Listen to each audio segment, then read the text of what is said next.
శ్రీ గురుభ్యో నమః. వారం వర్జం. మే 4, 2026 సోమవారం. శ్రీ పరాభవ నామ సంవత్సరం, వైశాఖ మాసం, ఉత్తరాయణం, వసంత ఋతువు, కృష్ణపక్షం, కృత్తికా కార్తె, తదియ. తెల్లవారి 5:24 వరకు. నక్షత్రం అనురాధ. ఉదయం 9:58 వరకు. వర్జం సాయంత్రం 4:15 నుండి సాయంత్రం 6:03 వరకు. దుర్ముహూర్తం మధ్యాహ్నం 12:30 నుండి మధ్యాహ్నం 1:21 వరకు. మరలా మధ్యాహ్నం 3:03 నుండి మధ్యాహ్నం 3:54 వరకు.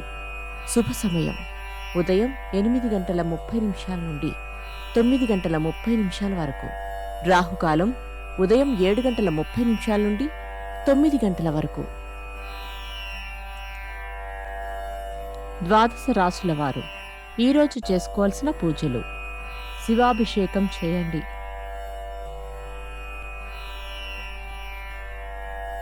ద్వాదశ రాశులు. మేషరాశి. సోదరుల నుండి కీలక సమాచారం అందుకుంటారు. ఆరోగ్య సమస్యలు ఎదురైనా అధిగమిస్తారు. వృషభ రాశి. మీ మేధస్సుతో ప్రయోజనాలు దెబ్బతినకుండా జాగ్రత్తలు తీసుకోగలుగుతారు. క్రయ విక్రయాలలో ప్రోత్సాహం. మిథున రాశి.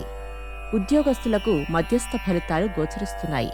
మీ మాటలకు వక్రభాష్యాలు చెప్పేవారు అధికమవుతారు. కర్కాటక రాశి. దూర ప్రాంతాల నుండి శుభవార్తలు వింటారు. వివాదాలకు మాత్రం దూరంగా ఉండటం మంచిది. ఆరోగ్యం జాగ్రత్త. సింహరాశి. అనుకోని అవకాశాలు కలిసి వస్తాయి. తద్వారా లాభపడతారు. యోగాభ్యాసాలు చేయటం వలన లాభపడతారు. కన్యా రాశి. కోర్టు సంబంధిత కేసులు మీకు అనుకూలంగా మారతాయి. వాహనాలు నడిపేటప్పుడు జాగ్రత్త అవసరం. తులారాశి. స్థిరాస్తి వివాదాలు తీరి లబ్ధి పొందుతారు. సాంకేతిక విద్యలపై ఆసక్తి చూపుతారు. వాహన సౌఖ్యం. వృశ్చిక రాశి. వీసా, పాస్పోర్ట్లకు సంబంధించిన విషయాలలో సాంకేతిక లోపాలు ఎదురవుతాయి. ఆరోగ్య విషయం జాగ్రత్త. ధనస్సు రాశి. కుటుంబంలో స్పర్ధలు రాకుండా జాగ్రత్తలు పాటించండి.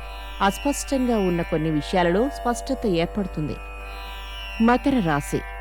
వ్యాపార విషయాలలో భాగస్వామ్యులు నిజాయితీ మీద అతి నమ్మకం, నిర్లక్ష్యం వద్దు. శుభవార్తలు అందుకుంటారు. కుంభరాశి. సంతానానికి సంబంధించిన విషయ వ్యవహారాలు మీ కనుసన్నల్లో నడుస్తాయి. శ్రమకు తగిన ఫలితం. మీనరాశి. మీ వాళ్లకు సరి అయిన అవకాశాలు కల్పించడానికి లేక వాళ్ల ప్రతిభతో తెచ్చుకున్న అవకాశాలు దుర్వినియోగమవుతాయి. నమస్కారం.